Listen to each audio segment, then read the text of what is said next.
Itinerario Cuaresmal 2025 en el marco del año jubilar. Peregrinos de esperanza. Jueves de ceniza. Una introducción al concepto de perdón.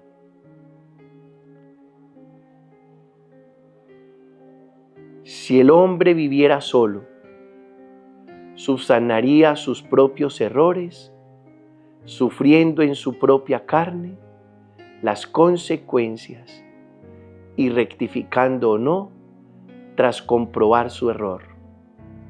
Pero afortunadamente el hombre es un ser social y eso hace que nuestros errores puedan hacer daño o provocar sufrimiento en los demás. En otras ocasiones nos sucede lo que decía Ovidio: veo lo mejor y lo apruebo, pero hago lo peor. De manera que causamos un daño a los otros en el que además existe un valor moral negativo. Mi interés por encima del de otro, o bien busco el mal del otro directamente. Todos hemos sufrido ofensas o daños, físicos o morales. En esas ocasiones es frecuente que se nos venga a la cabeza de manera espontánea devolver el insulto o el daño recibido. Esa reacción se puede considerar natural, lo que no significa que sea automática. Como decía Víctor Frank, entre el estímulo y la respuesta existe un espacio para la libertad. Y en ese espacio descansa nuestro crecimiento y nuestra felicidad. Escucha esto. El perdón está en la raíz de ese descanso. ¿Cuál descanso? El espacio entre el estímulo y la respuesta. La reacción espontánea de devolver mal por mal se traduce en una emoción negativa de ira, mezclada con dolor, moral o físico, que repele el ataque. Pretendemos que el agresor cese en su acción e intentamos protegernos de una nueva agresión.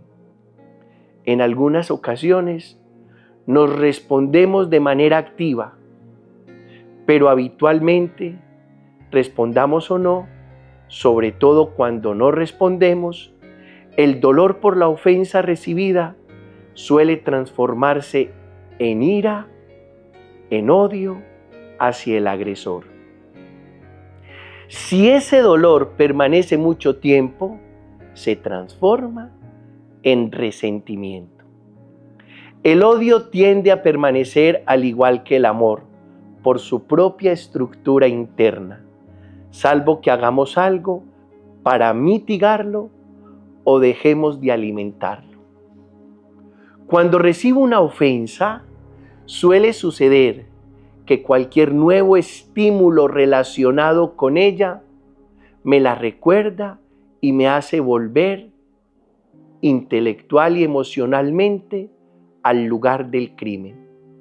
De este modo, si no tomo ninguna determinación, acabo generando una especie de bucle que se puede repetir y perpetuar indefinidamente. Nada será lo mismo desde ese momento. Es como si el tiempo se parara y nos quedáramos encerrados en ese bucle, anclados en el punto doloroso. Y aunque en algún caso se pueda pensar que son las ofensas o agresiones las que nos producen infelicidad, lo más habitual es que sea el propio resentimiento el que frustra nuestros deseos de felicidad. Después de esta perspectiva, el perdón es, junto con la confianza, una de las dos fuerzas que el hombre necesita para vivir, entendiendo por vivir el vivir en sociedad. El hombre necesita del perdón y de la confianza en su calidad de animal racional, de ser para el otro. Lo necesita para su estabilidad y su convivir diario. Necesitamos la confianza desde que nacemos.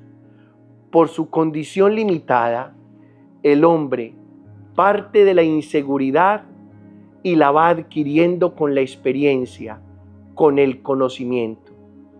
Pero siempre hay un mañana, un después, un algo nuevo para explorar o experimentar. Por esa razón, necesito confiar en lo que he aprendido y en lo que de alguna manera doy por sentado. Necesito confiar en que los demás se comportarán como hasta ahora, que el autobús llegará a su hora, que esta noche cuando me acueste me quedaré dormido tarde o temprano. Son actos de fe y de confianza más o menos explicitados que me permiten vivir con la seguridad de que todo va a estar bien conforme a lo previsto. La confianza es necesaria para poder avanzar en la vida sin tener que comprobar en cada momento que las clavijas siguen bien ancladas en la pared. Algo parecido sucede con el perdón. Necesitamos el perdón para nuestro devenir diario. Las ofensas tienen el poder atrayente del mal y el daño recibido nos inclina a la autoconservación y a la autocompasión. Ambas nos llevan a centrarnos en el hecho de la agresión. La persona que está diseñada por naturaleza para vivir en el presente con una expectativa de futuro, necesita el perdón para no quedarse enganchada en las zarzas del camino. De no ser así, el hombre pasaría a vivir con una libertad condicionada. Recuerda, somos libres de lo que amamos y esclavos de lo que odiamos. Atado a una cadena que le une por medio del dolor o las ofensas o culpas pasadas. Gracias al perdón, nos liberamos de esa cadena y podemos continuar nuestro devenir en la vida, nuestro ser en el tiempo. El perdón es un acto de libertad. Si me quedo atado en el bucle del rencor, no solo vuelvo a sentir el mismo dolor una y otra vez, sino que se instaura en mi interior una percepción de eternidad o de atemporidad, acompañada de impotencia y desesperación. Sentiré odio hacia el agresor, un dolor mezclado de su propio dolor y del intento fallido de liberarme de esas emociones negativas. Estas emociones tienden a temperarse si se expresan de forma adecuada. Sin embargo, el odio, como la envidia, lo hacen con mayor dificultad. En este sentido, el dolor se podría conformar con la queja o con las lágrimas. Pero, ¿qué pasa con el odio? El odio necesita el antídoto,